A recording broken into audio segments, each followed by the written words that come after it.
For better experience, try to use the earphones. Don't forget to like, subscribe and comment in the video. Enjoy the story. Chapter 14 School. Feng Danying and Li Shiqiang whispered sweet nothings for 5 minutes, and then Feng Danying passed the phone to Feng Yu, telling Feng Yu to get 10,000 RMB back. Both of them had chatted for so long but didn't mention the 10,000 RMB. Feng Yu then asked Li Shiqiang to remit 10,000 RMB back. Although without this 10,000 RMB will let them earn lesser, but the impact is not big. Hearing this, Li Shiqiang thought that there are risks. So, he also withdrew 5,000 RMB. In case something unexpected happens, he will not lose all his money. Back home, Feng Yu told his parents that their savings had increased by a few thousand and Li Shiqiang will remit 10,000 RMB back. They are able to receive the money within 3 days and there should not be any delays for Big Aunt to buy a tractor. What about the rest of the money? The rest of the money, of course, is still with Li Shiqiang. This business makes more money than farming. Feng Yu even tried to persuade his parents to stop farming. Just by trading treasury bonds, they can make at least a few 100,000 a year. Farming is too tiring and doesn't earn much. But his parents refused. Firstly, Feng Yu is still attending the school in the village. Secondly, if this business fails, at least they still have land and the family will not go into poverty. Thirdly, they are used to the life here and does not want to move. The beautiful picture painted by Feng Yu had slightly moved his parents. He told them that they are able to afford to a few houses at any location in Bing City, own a brand new car soon. Even if this business fails, they will still own those treasury bonds which will mature in few years' time. Luckily, Feng Yu had been persuading clients to invest in his past life. Many people, especially farmers with little education, are willing to invest more if they believe that they are able to make a large sum of money.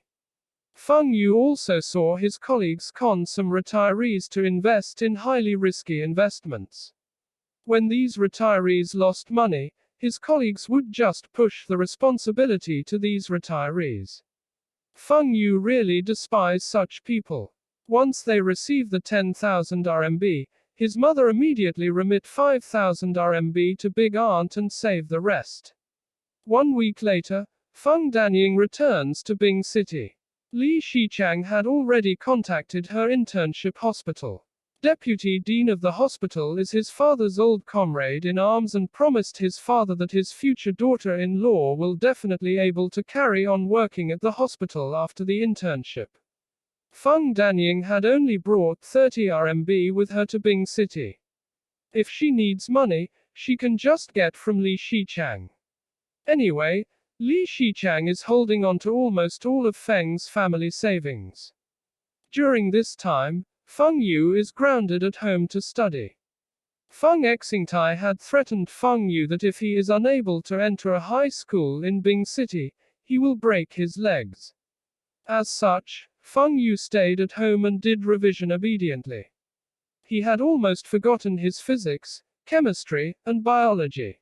Luckily for him, he is able to learn faster than a normal student. When Dongjun had only come to look for him twice. This is because each time he visits, Feng Yu will start pestering him with physics questions. Feng Yu's parents are very pleased with Feng Yu's attitude. This child is working hard and his foreign language is also very good. He can definitely get a place in Bing City High School and University in the future. After the Lunar New Year holidays, school begins. Feng Yu lives on the farm. Although it is not too far from the town, it still takes him more than half an hour to reach on a bicycle. As his family is able to afford, he chose to live on campus. On the first day of school, Feng Xingtai fire up his tractor. Today, 19 students from the village will go to school in town and they will be riding his tractor. Everyone is carrying their beddings in sacks and each of them has a wooden luggage containing their clothes. The schools, like government organizations, have a rest day once per week. The students can choose to stay in school or go home. The tractor cart is full of people. There are many others who are going to town to run errands. Every year, the villagers take turns to send people to and fro the town. This year is Feng Xingtai's turn. Feng Yu is very happy because he can sit in the driving area and not suffer in the cold like everyone else. Of course, Wen Dongjun, as the leader's son and Feng Yu's good friend, also gets to sit in the driving compartment.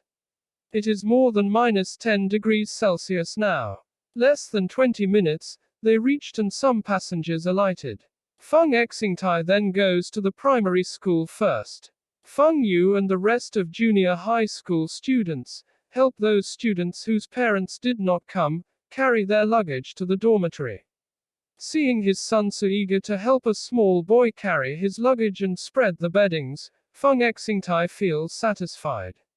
See, my son is helpful and fast, just like me, he thought to himself. But in reality, he does not do any housework at home. Everything is done by his wife. Half an hour later, Feng Xingtai brought the junior high school students to their school. These junior high school parents did not accompany them. They are old enough to take care of themselves. They help each other unload their luggage and carry to the dormitory. The dormitory is a 3-story building. The 3rd floor is reserved for females and the males stayed on the 2nd floor. The teacher's dormitory is on the 1st floor. Feng Xingtai carried the sacks of beddings and Feng Yu and Wen Dongjun only carry their own wooden luggage. Looking at the other students struggling to move their luggage, Feng Yu felt relieved. Fortunately, this time it is his father's turn to send these students. His father is a great help. There are 8 students in a dormitory room. The students are separated according to their grade and class. So Feng Yu is assigned to the same dormitory with Wen Dongjun, and Wen Dongjun sleeps on the lower bunk under Feng Yu. Everyone in this dormitory is from the same class, but are from 3 different villages. Their village is the first to arrive, but these 2 did not unpack their luggage. Once everyone arrives, they will have to clean up the dormitory. After locking up the dormitory, they went to other dormitories to find other children. There is nothing delicious at the school canteen. Feng Xingtai brought all the junior high school students from the same village out for lunch. Anyway, there are only 7 of them. They drove to a small restaurant and ordered a table full of dishes. The lunch cost less than 20 RMB. Feng Xingtai left after paying the bill. Wen Dongjun, the little leader, wiped his mouth and said, "Let's go to the video lounge later in the afternoon." "Who is going?"